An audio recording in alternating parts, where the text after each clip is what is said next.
আচ্ছা, এখন দেখো আমরা কার্নেট চক্রের সাহায্যে পিভি এবং টিএস ডায়াগ্রামে দক্ষতা নির্ণয় সূত্র প্রমাণ করব।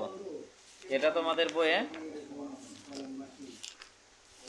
1 নম্বর রচনামূলক প্রশ্ন দেওয়া আছে, এই যে এখানে। তাহলে প্রথমত আমরা টিএস ডায়াগ্রাম নেব। এখানে টিএস ডায়াগ্রামে আনুভূমিকভাবে নিব এন্ট্রপি, আর উলম্বভাবে নিব কি তাপমাত্রা। তাপমাত্রা টি আর এস মানে কি এন্ট্রপি। এখন দেখো এটা যা আছে উভয় এভাবে মনে রাখতে হবে, এটার বিকল্প কিছু নাই। তারপরে এখানে আছে পিভি ডায়াগ্রাম। পিভি মানে পি মানে হলো প্রেসার, প্রেসার উপরের দিকে নিব, আর ভলিউমটা কি ডানে বামে নিব। এই দুইটা ছক ডাইরেক্ট কি মনের মধ্যে এঁকে নিতে হবে, পরীক্ষা এইভাবে লিখতে হবে, বিকল্প কোনো উপায় নেই। আচ্ছা, তাহলে এই দুইটা চিত্র এই যে এখানে ফাঁকা জায়গাটাই দিবা, এটা ফাঁকা রাখছি এই জন্যই। এখন দেখো এখানে যে চক্রটা আছে কার্নেট চক্র, এটা মূলত 4টা ধাপে সম্পন্ন হবে। কয়টা ধাপে? 4টা ধাপে। তাহলে প্রথম ধাপ বা প্রথম পর্যায় এটা হলো সমঞ্চ সম্প্রসারণ। সমঞ্চ সম্প্রসারণ বলতে বোঝায় সমঞ্চ সম্প্রসারণ বলতে বোঝায় সমঞ্চ প্রক্রিয়া তাকেই বলে যে প্রক্রিয়ায় তাপমাত্রা স্থির থাকে। যে প্রক্রিয়ায় তাপমাত্রা স্থির থাকে তাকে কি বলে? সমঞ্চ প্রক্রিয়া বলে। এখন দেখো এখানে বলছে যে এইচবি কে সিলিন্ডারে তোলা বি এর সংস্পর্শে আনলে আয়তন ভি1 হতে প্রসারিত হয়ে ভি2 প্রাপ্ত হয়, যা পিবি এবং টিএস চিত্রে 1-2 রেখা দ্বারা দেখানো হয়েছে। এক্ষেত্রে এখানে দেখো এইচবি দ্বারা মূলত বোঝায় যে হিট মানে গরম বস্তু আর কি, আর আইসি দ্বারা বোঝানো হয় ইনসুলেটর, আর সিবি দ্বারা বোঝানো হয় কোল্ড বস্তু বা ঠান্ডা বস্তু। তাহলে এখানে যে এইচবি আছে এই এইচবিকে আমরা কি করব? বি এর সংস্পর্শে আনব। মানে এখানে এই যে সিলিন্ডারের যে তলা আছে এই তলা বি এর সংস্পর্শে আনব। একটা গরম বস্তুকে যখন আমরা সিলিন্ডারের তলার সংস্পর্শে আনবো এই ক্ষেত্রে কি হবে? তাপমাত্রা বৃদ্ধি পাবে। একটা গরম বস্তুকে যখন তুমি একটা সিলিন্ডারের তলার সংস্পর্শে আনবা ওই ক্ষেত্রে কি হবে? গরম হবে, তাপমাত্রা বৃদ্ধি পাবে। তাপমাত্রা বৃদ্ধি পেলে কি আয়তন বৃদ্ধি পাবে, আয়তনে প্রসারণ হবে। এই জন্য লেখা হয়েছে যে আনলে আয়তন ভি1 হতে প্রসারিত হয়ে কি ভি2 প্রাপ্ত হবে, যা পিবি এবং টিএস চিত্রে 1-2 রেখা দ্বারা দেখানো হয়েছে। এখানে দেখো টিএস যে ডায়াগ্রাম আছে এটারে কি 1-2 রেখা দ্বারা বোঝানো হয়েছে, মানে এই রেখাটা আর কি। আর পিবি ডায়াগ্রামে কোথায় দেখানো হয়েছে? এই যে এখানে দেখানো হয়েছে।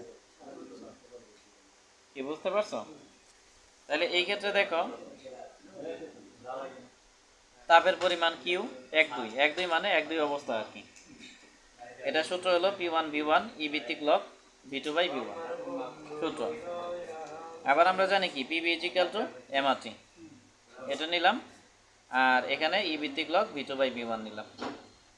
এখন দেখো এই যে ই ভিত্তিক লগের পরিবর্তে আমরা যদি 10 ভিত্তিক লগ নিই, 10 ভিত্তিক লগ কিন্তু উচ্চ থাকে, এটা লিখলেও চলে না লিখলেও চলে। তাহলে সামনে 2.3 আসবে। কি না আমারটা ভালো না, তাহলে 2.3 নিলাম, আর এখানে এমআর আছে এমআর নিলাম, টি1 আছে টি1 নিলাম, আর লগ লগ নিলাম।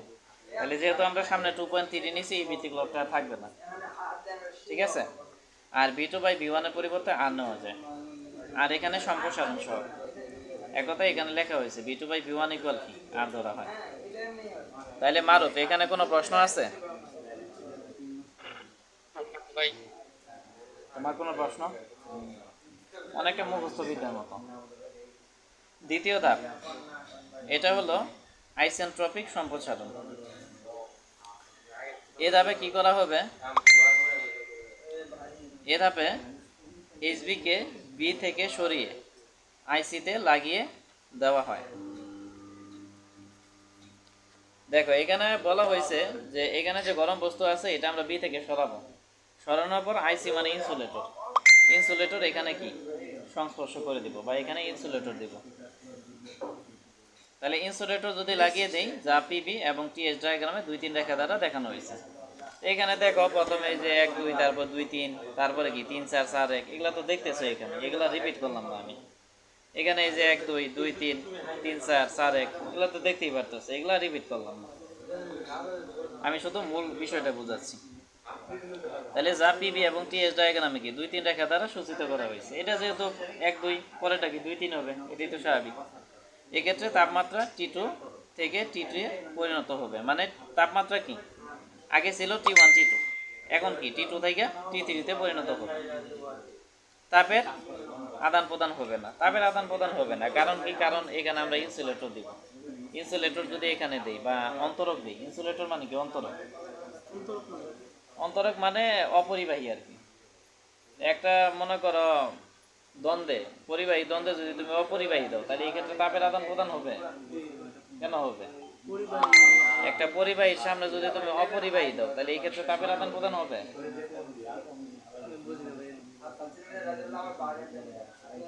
আচ্ছা, তাহলে এই হলো বিষয়। তাহলে তাপমাত্রা কি T2 থেকে T3 তে পরিণত হবে, তাপের আদান প্রদান হবে না, তাহলে অন্তঃস্থ শক্তি হ্রাস।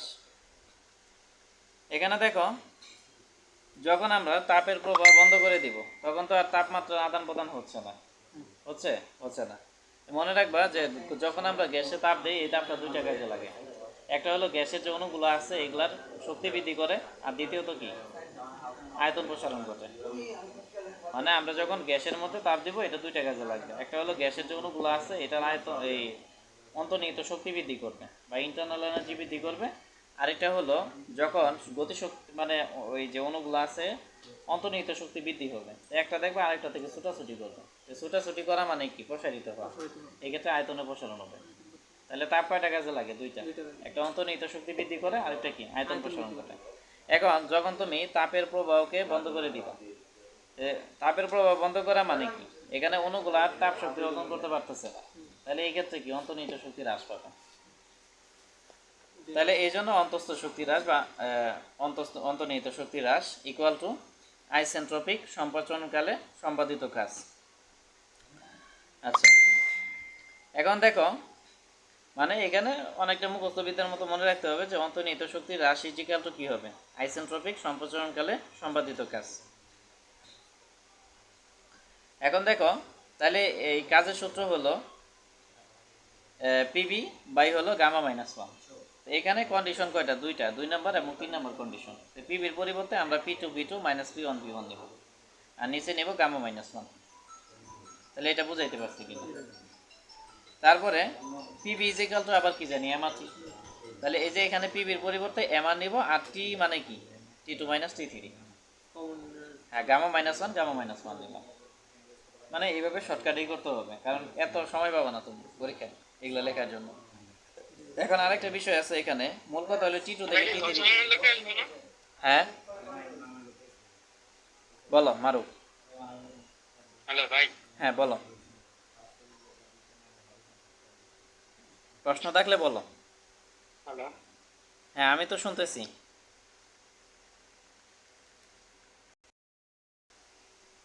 এখানে দেখো, যখন এখানে আমরা একটা ইনসুলেটর দিব, তখন এই ক্ষেত্রে তাপমাত্রা বৃদ্ধি হবে না। যখন তুমি এইচবি কে এখানে আনবা, তখন তাপমাত্রা T1 থেকে T2 হয়েছে, তাহলে এই ক্ষেত্রে T2টা কি সর্বোচ্চ তাপমাত্রা। ঠিক আছে, এই জন্য 1 2 যে স্টেটটা এখানে টি ম্যাক্সিমাম নিছে, মানে এখানে তাপমাত্রা সর্বোচ্চ, কারণ কি একটা গরম বস্তুকে আমরা এখানে আছি, এই জন্য এখানের 1 2 কন্ডিশনে কি তাপমাত্রাটা সর্বোচ্চ বেশি, এই জন্য টি ম্যাক্সিমাম নিছে। কিন্তু যখন তুমি এই 2 3 অবস্থায় এখানে একটা ইনসুলেটর দিবা, তখন কি তাপমাত্রা হ্রাস পাবে, কারণ এই ক্ষেত্রে কি তাপের আদান প্রদান করতে পারছে না। ঠিক আছে, তাহলে এই ক্ষেত্রে কি হবে, তাপমাত্রা হ্রাস পাবে। তাপমাত্রা কিভাবে হ্রাস পাবে? তাহলে তাপমাত্রা যদি হ্রাস পায়, 2 নাম্বার মানে T2 মানটা তো সর্বোচ্চ ছিল, আর T2 থেকেই তো T3 হয়েছে, তাহলে T2টা কি বড় আর T3টা ছোট, যেহেতু তাপমাত্রা হ্রাস পাচ্ছে, এই জন্য এখানে T2 মাইনাস T3 নেওয়া হয়েছে।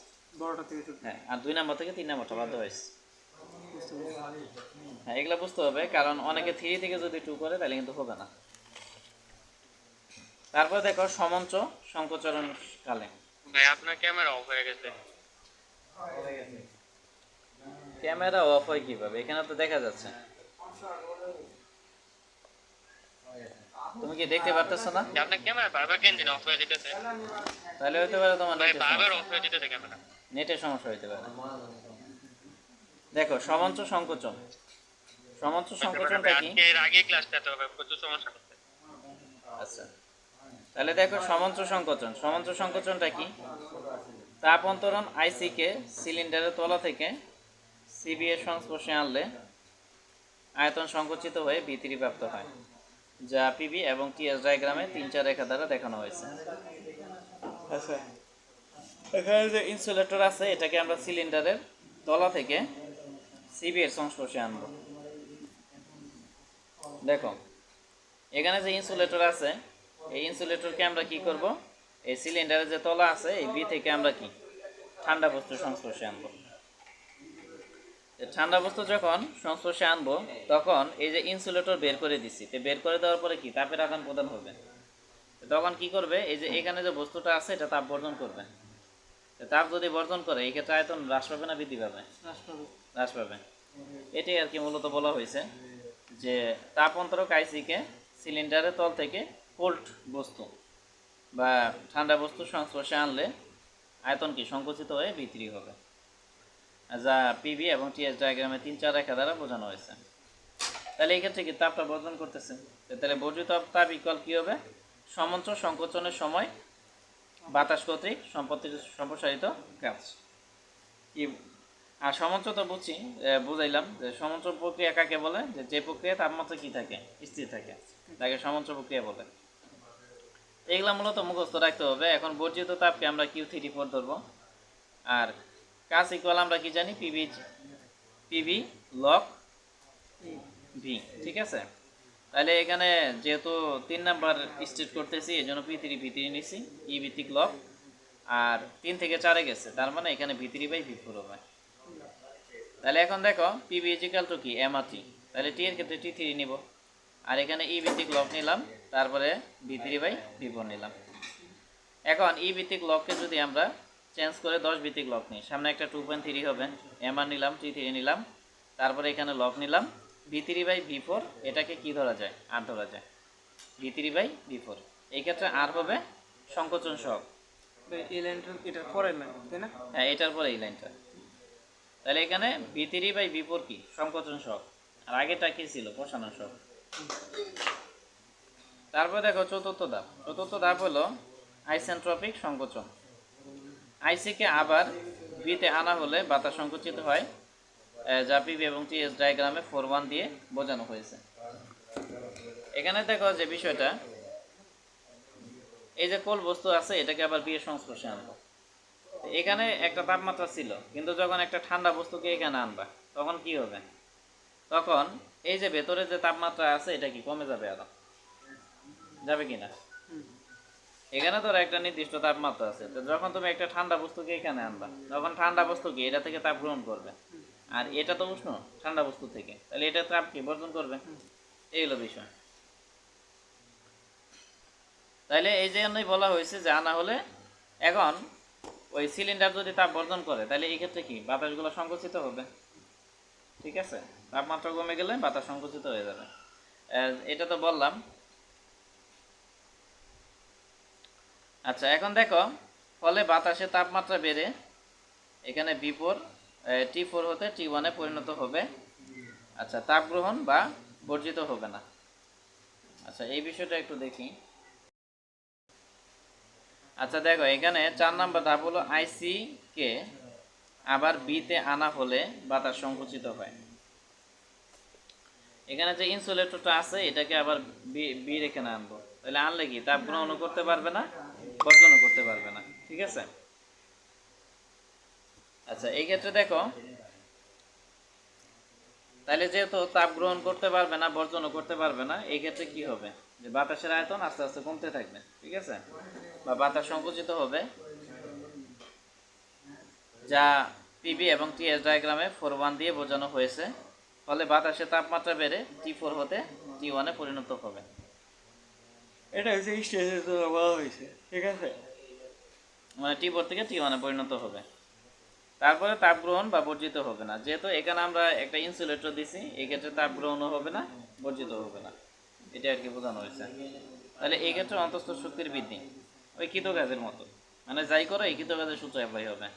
তাহলে যেহেতু আমরা 1 থেকে 4 নাম্বার স্টেটে যাব, তাহলে এই ক্ষেত্রে কী হবে, P1 V1 minus P4 V4 divided by gamma minus 1, আগের মতোই সূত্র। তাহলে এখানে PV ইজ ইকাল টু কি, MR3। তাহলে T মানে কি, P4 থেকে P1 গেছে। হ্যাঁ T4 থেকে T1 এ গেছে। আচ্ছা, মূল কথা হলো এখানে 1টা নেওয়া হলো কেন, আর এটা কেন নেওয়া হলো পরে। এখানে দেখো তোমার যে T1 ছিল এটা হলো প্রাইম টেম্পারেচার, ঠিক আছে। তো এখানে দেখবা যে তাপমাত্রা হ্রাস পাইছিল, হ্রাস পাওয়ার পরে আবার ওই যে T1 কন্ডিশন চলে আসছিল।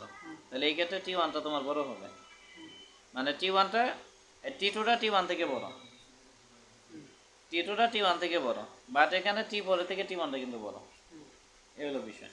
তো যেহেতু T1টা বড় এই জন্য এটাকে আগে রাখা হয়েছে, ডিভাইডেড বাই গামা মাইনাস 1। তাহলে PV ইজ ইকাল টু কি, MRT। T মানে কি, T1 মাইনাস T4। T1 কে কেন নেওয়া হয়েছে, কারণ এটা তাপমাত্রা বেশি, এই হলো বিষয়। আর এখানে গামা মাইনাস 1 নেওয়া হলো। তাহলে এখানে বিষয়টা বুঝছো কিনা বলো। ভাই T1 নাম্বার কোনটা ঠিক এখানে না না T2 কেন, প্রথমত আমরা এরপরে সবার শেষে T2 ভাই 4 নাম্বার স্টেট থেকে 1 নাম্বার স্টেটে আসছি। 4 নাম্বার স্টেট থেকে যখন 1 নাম্বার স্টেটে যাবা তখন কি আবার প্রাইম তাপমাত্রা T1 এ চলে আসবে, ঠিক আছে। তাহলে T4 তাপমাত্রাটা কম ছিল না, কম ছিল। আবার যখন প্রাইম স্টেট T1 এ চলে যাবে তখন তাপমাত্রা ওই যে আবার আগের মতো হয়ে যাবে, মানে এটা একটা সার্কেলের মতো কাজ করে, বৃত্তের মতো, ঠিক আছে। সার্কেল বা বৃত্তের মতো কাজ করে আর কি। তাহলে আবার যখন T1 এ চলে আসবে তখন তাপমাত্রা বেড়ে যাবে। তাহলে এই ক্ষেত্রে এই T1 মাইনাস T4 হবে, নিচে এই গামা মাইনাস 1 গামা মাইনাস 1 নিলাম। তাহলে মারবে, এখানে প্রশ্ন আছে কি না। না ভাই বুঝতে পেরেছি এখন। এখন দেখো উপরে আলোচনা থেকে বোঝা যায় যে 2-3 সংগঠিত হয় অন্তস্থ শক্তির বৃদ্ধি যে পরিমাণ হ্রাস পায়, 4-1 হয় অন্তস্থ শক্তি বৃদ্ধি পায়। মানে আমরা 2-3 নাম্বার দেখছি অন্তস্থ শক্তি কি পায়, হ্রাস পায়, আর 4-1-এ দেখলাম কি অন্তস্থ শক্তি বৃদ্ধি পায়, এটাই হলো বিষয়। তাহলে সমস্ত চক্রের উপর নিট প্রক্রিয়া কি, শূন্য। একটা সার্কেলের মতো কাজ করবে আর কি। মানে T1 থেকে শুরু করে আবার কি T1 এ চলে আসবে, ঠিক আছে, আবার ওই প্রাইম কন্ডিশনে চলে আসবে। তাহলে এই ক্ষেত্রে কি নিট প্রক্রিয়া শূন্য, এটাই বলছে। এখন কর্মদক্ষতা, কর্মদক্ষতার সূত্র হলো যে সরবরাহকৃত তাপ মাইনাস বর্ধিত তাপ ডিভাইডেড বাই সরবরাহকৃত তাপ, এটা হলো কি সূত্র। এখন সরবরাহকৃত তাপ আমরা কত পাইছি, এটা আমরা আগে পাইছি, ঠিক আছে। সরবরাহকৃত তাপ 2-3-এ দেখো, এটা একটু আচ্ছা। তাহলে কর্মদক্ষতার সূত্র হলো সরবরাহকৃত তাপ, যেটা কি Q12 আমরা প্রথমেই পাইছি, মাইনাস হলো বর্জিত তাপ Q কি 34 ডিভাইডেড বাই সরবরাহকৃত তাপ Q12। এখন Q12 এর মান আমরা আগে পাইছি, ওইটা বসাবা। তারপরে এখানে বিষয়টা আমি আরেকটু সহজ করে দেই, এত জটিল না করে আমি আরেকটু সহজ করে দিই তোমাদের। তাহলে Q12 রাখলাম, মাইনাস হলো কি Q34, Q12। এখন Q12 কে Q12 দ্বারা ভাগ করব, ভাগ করলে Q1 বাই হলো Q34 মাইনাস কি Q12। তাহলে 1 মাইনাস Q34, তাহলে Q34 এর মান কত, এই যে এটা 2.3 MRT3 লগার, আর Q12 মান আমরা কত পাইছিলাম 2.3 MRT1 লগার, এটা দিলাম। তাহলে 1 মাইনাস এখানে 2.33 কাটা, কাটা, আর কাটা, এই T3 T1 কাটা, সরি এটা কাটা না, লগার কাটা, মানে এটা কাটা, এটা কাটা, এটা কাটা, লগার কাটা। তাহলে কি থাকতেছে T3/T1, এই জন্য T3/T1 নিলাম। তাহলে এখানে কোনো